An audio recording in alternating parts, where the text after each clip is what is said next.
Hey there, crew. Today we're going to read about Matthew's dream, little mice who love to paint. So, just like we read with mouse paint, we have some creative mice on our hands once again. So, here's Matthew's dream. I love all the colors and shapes.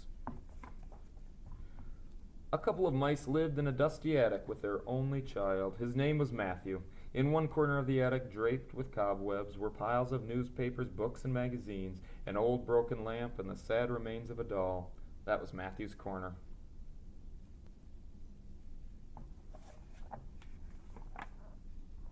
The mice were very poor, but they had high hopes for Matthew. He'd grow up to be a doctor, perhaps. Then they'd have Parmesan cheese for breakfast, lunch, and dinner. But when they asked Matthew what he wanted to be, he said, "I don't know. I just want to see the world," he said. So do a little traveling.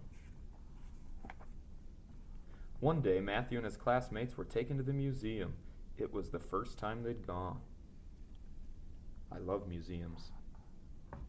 This one's made of fun shapes and architecture.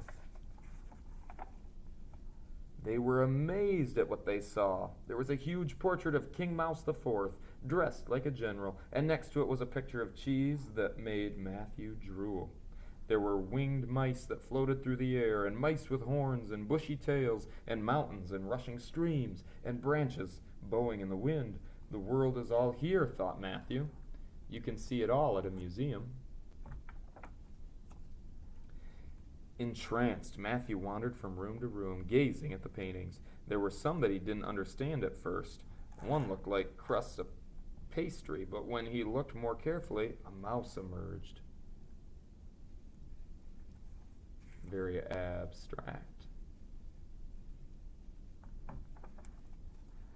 Then, turning a corner, Matthew found himself face to face with another little mouse. She smiled at him. "I'm Nicoletta," she said. "Aren't these paintings wonderful?" More abstract art.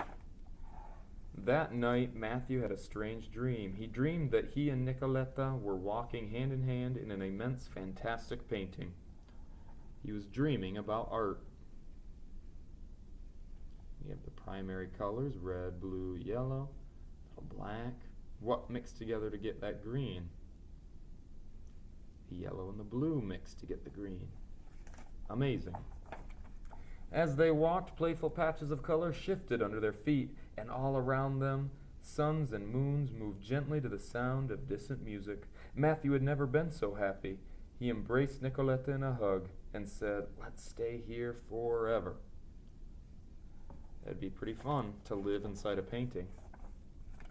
But Matthew woke up. He was alone. Nicoletta had faded with his dream. The gray dreariness of his attic corner appeared to him in all its bleak misery. A tear came to his eye.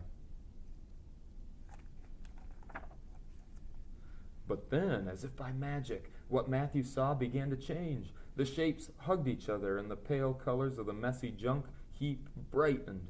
Even the crumpled newspapers now looked soft, smooth, and from afar Matthew thought he heard the notes of the familiar music in his dream.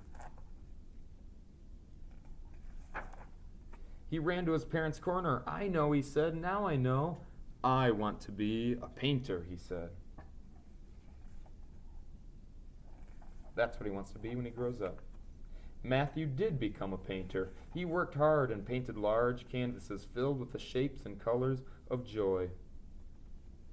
So this one he used all the primary colors plus black and white, kind of like Mondrian, who we learned about in kindergarten.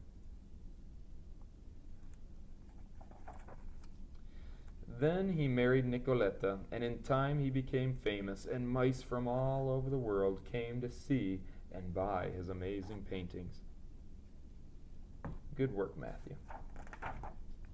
His largest painting now hangs in the museum. When asked about the title, Matthew smiles. The title, he says, as if he had never thought about it before. "My dream," he said. So he painted his dreams. He followed his dreams, and he became a famous artist, and now it hangs in a museum. So if you trust and believe, you will achieve just like little Matthew did, Matthew the Mouse. And we've read all about mice who are very creative and champion artists themselves. So hopefully this helps inspire you to keep going on your mouse paint adventure.